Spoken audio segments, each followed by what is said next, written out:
What's going on, guys? It's your boy Scott back here for Scott Reacts once again. Episode 3. Shout out to everybody who subscribed to the channel. Shout out to everybody who's watched the first two episodes.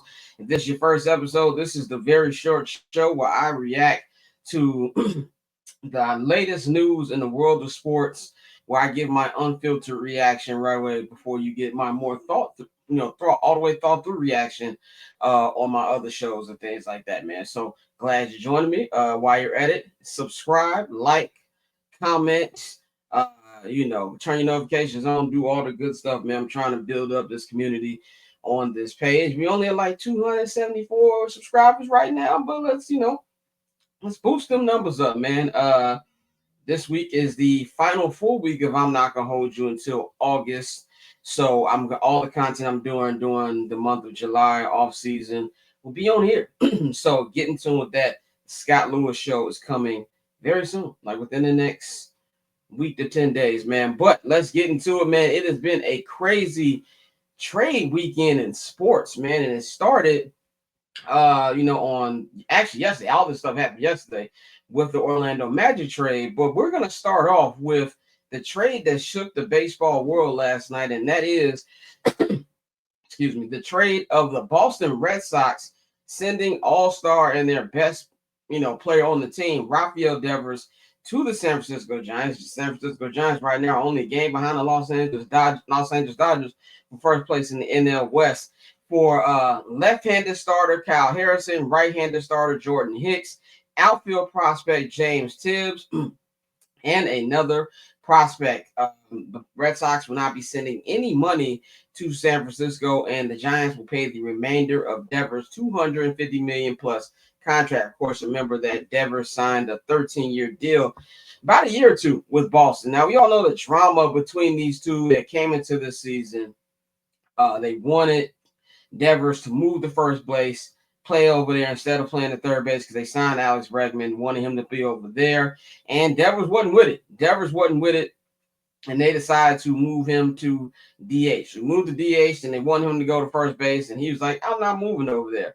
So there's been this whole little back and forth between the organization of the Red Sox and also Rafael Devers. And obviously, it came to the hit last night where they traded him right after sweeping the New York Yankees for the first time in like 5 years or something like that. And his last hit as a Boston Red Sox was a massive home run shot over the Green Monster. Personally, this is stupid.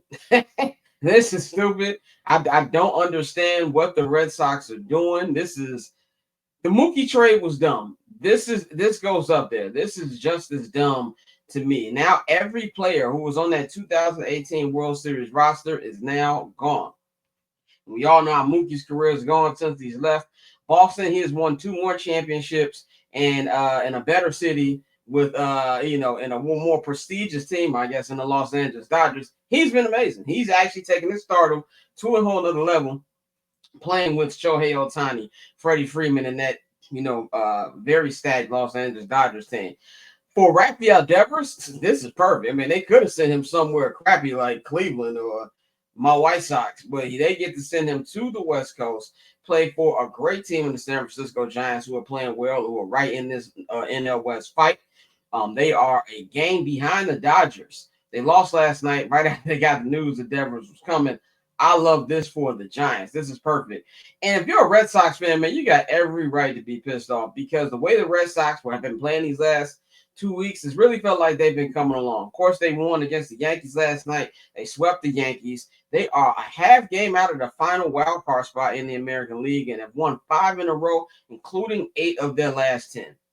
I even saw tweets last night. I follow a lot of Red Sox fans, and I even took a dive through Red Sox Twitter to see what the post was like. And fans really felt like this team was coming around. Now, if you watched that Netflix documentary, The Clubhouse, that came out a couple months ago, that described the 2024 campaign of them kind of rebuilding the team and having new young pieces and building it around Rafael Devers, it really felt like they were going in the right direction, finishing off at 81-81 off that season where it was a lot of young talent, and then they're building off that now. So for the fans, they're distraught, and they should be. This is a beyond dumb trade, and this is also why this should be a message to young players to know always look out for you. And not to say the Devers didn't here, because I really feel like he did. He stood up for himself. He's like, y'all just not gonna throw me in a position I'm not comfortable playing. Stand up for yourself, because this teams will get rid of you 100%. That's why I don't care about team loyalty, player loyalty, all that crap that fans be saying. This is a business, and the Red Sox shows you that if you don't get on what we're doing, we'll get you up out of here. We don't care, how good you are. And I believe the GM Breslow, him not even talking to the media last night, was very cowardly. You can't make a move like this and not speak to the media, man. So this, to me, obviously not on the same scale as Luka, because Luka, I feel like, is a little better at his position than Devers, but Devers is one of the best players in Major League Baseball. This is a shocker. And for the Red Sox fans, man, I ain't got nothing for you, brother, because it wouldn't trade me.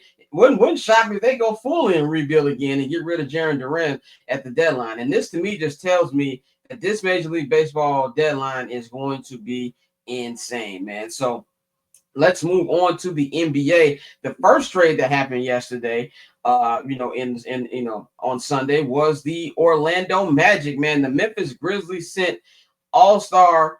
I don't actually know Desmond Bane ain't All-Star, but Grizzlies sent shooting guard Desmond Bane to the Orlando Magic for Kentavious Caldwell-Pope, Cole Anthony, and 4 unprotected first-round picks and a first-round pick swap. So now the Orlando Magic give them a really good shooting guard, a guy who's been shooting 40% from the three.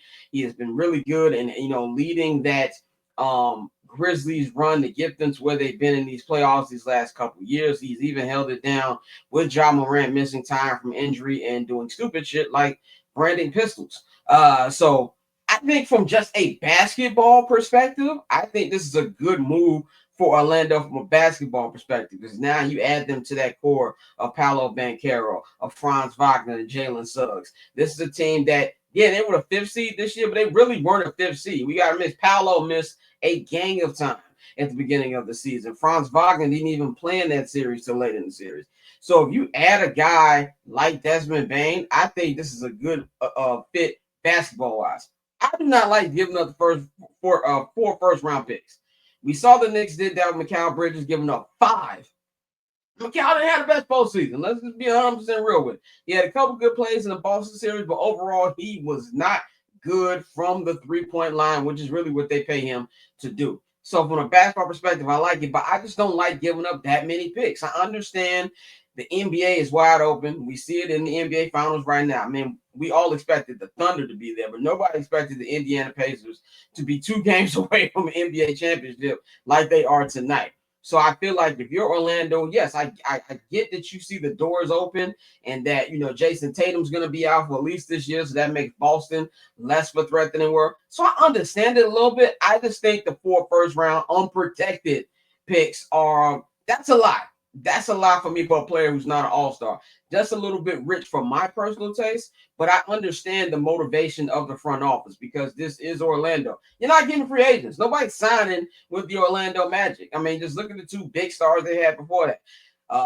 Dwight Howard demanded a trade. They sent him to LA. Shaq was there 4 years. He left, and then he signed with LA. So it's not like you're going to have free agents who, I can't wait to go play in Orlando. There's one thing to do in Orlando, and that's go to Disney World. So I understand you're going to have to trade for players. So I do think maybe, we'll look at this later and say, oh, that was great. I just don't like the amount of picks they got. Very rich for my taste. But we'll expound a little bit more on this one. I'm not going to hold you later today and see what the guys think about this, man. But final thing I want to go over today, we talked about Kevin Durant on the last couple episodes, but today, over the weekend, he announced the 3 teams that he wants to go to. That is the San Antonio Spurs, that is the Houston Rockets, and that is the Miami Heat. Now, that is his list, but the Phoenix Suns have said flat out, they've made it very clear to KD and to all the teams that are interested that they will make the best deal for the franchise, even outside the teams that's on Kevin Durant's list. So even though Minnesota's not on that list, even though, Golden State's not on that list, so whoever, they're going to trade them to wherever they can get the best deal. Now, I don't think that the Desmond Bane deal is setting a precedent for what it's going to look like. No, I don't think. The NBA is just, the market is what teams willing to give you. So I think this, to me, is just they're going to the best deal. Like I said, I put a short up here where I said, look, the best place for him would be San Antonio or Houston or a New York Knicks. Look, unless KD's just like, I'm at the end of my career, I would rather spend my career in Miami, in a state that has no state tax, beautiful weather, and just enjoy myself out there these last couple of seasons. I get it. From a basketball perspective, playing with the Miami Heat makes absolutely no sense whatsoever. I like Bam Adebayo. I think Spo's a great coach. I'm not a Tyler Hero fan. I don't think he's that good. I think Tyler Hero is a he's a glorified role player in my personal opinion. He is not a three on a very good Eastern Conference Finals team.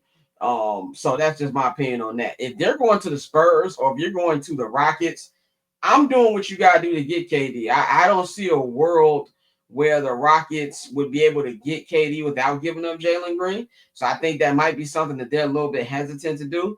And honestly, I might be a little bit hesitant to do too, because at least with San Antonio, to me, San Antonio is the perfect fit because you've got a culture in there, winning culture. Even though Pop isn't a coach anymore, Pop has moved up to the front office. So he's going to help surround this team with the best players. You got a freak of absolute nature in Victor Wembanyama going into his third season. You got De'Aaron Fox, who is an all-star point guard, coming back with a full season with there. You're going to have to get rid of Stephon Castle and probably get Kevin Durant. And honestly, I do it. I had a little back and forth with some people on Twitter about that. I would drop him off at the San Antonio airport myself. And I think Stephon Castle is a really, really good player. Obviously won Rookie of the Year last season. But you got to give up something to get something. If you're going to get a guy of Kevin Durant's caliber and with everything in this year's NBA, and that's not this year, but this the current state of the NBA, you gotta go for the title when you got a chance to go for the title. Even as great as OKC is doing, they're in a dogfight right now. There's nothing guaranteed that this rebuild they've been doing for the last year is going to end the championship goal. The Pacers really have a great chance. So if you're San Antonio, you want to go for it now. Houston, if you can find a way to get KD without giving up Jalen Green, you do it. But if you're giving up Jalen Green and giving up KD, I think that's hustling backwards. And I'm not even the biggest Jalen Green fan, but you're going to need somebody to go with KD because KD at this age, he's going to miss at least 25 games a season. That's just going to happen. He has not been the same injury-wise since tearing his Achilles about 5 years ago. He's going to miss time. So you're going to need a deep enough roster around you to be able to sustain those injuries. And that's why out of the teams that he wants, I think the San Antonio will be the best. This is a trade that sounds like to me is just ready to drop at any moment. I don't think this is going to be something that's going to happen within the next week, but could be. I could be wrong. Nobody expected that Luka trade to happen. Nobody expected this Desmond Bain trade to happen. So it could. But I think this will be a trade that will definitely be finalized before draft night because I think draft picks going to have a big thing to do with it, man. So that was just my instant, takes on these three big storylines from the weekend. I will be dropping a Game 5 reaction here later tonight. So look out for that. I'm not going to hold you. It is going live at 4 p.m. Central, 2 p.m. Pacific, and of course, that's 5 p.m. on the East Coast. That's going to be streaming on this YouTube page, the Barber's Chair YouTube page, and the HFD Media YouTube page. So you can't miss it. So tune in today. We're going to be breaking down all that, previewing Game 5. We'll give a more detailed, conversation on the things I just discussed, man. So this is your boy, Barb Chair Scott, for episode 3 of Scott Reacts. I will holler at y'all tonight after Game 5. We about it.